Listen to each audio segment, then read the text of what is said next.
Black Hills Energy put together its own low-income utility program. And Sister and I were in those conversations with those folks.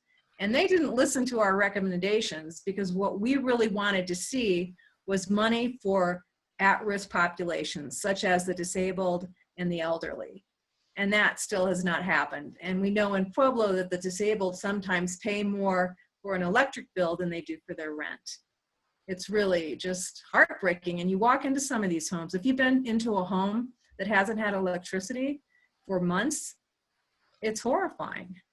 And they're doing the best they can. You know, Sister will tell you how much food is wasted, you know, when refrigerators are off because they have no electricity.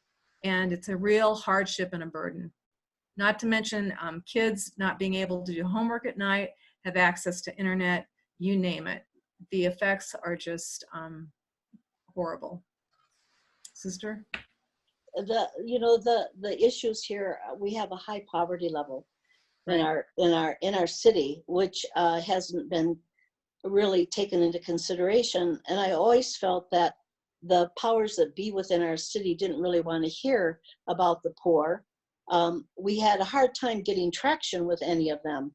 It wasn't until the small businesses, the bakeries, had to start paying these huge amounts of money, and they had to pay them sometimes in 2 increments because they could not pay their bills. When they started this program where they say, oh, well, we're going to do this low income thing, we said, oh God, this is great. The PUC is actually doing something for us.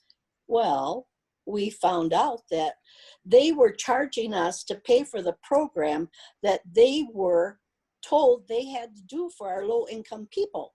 They're going to get us coming and going. They have people working within that corporation who study rules and regulations, and they go to the nth degree of what it is in order for them to make a profit. Make a profit.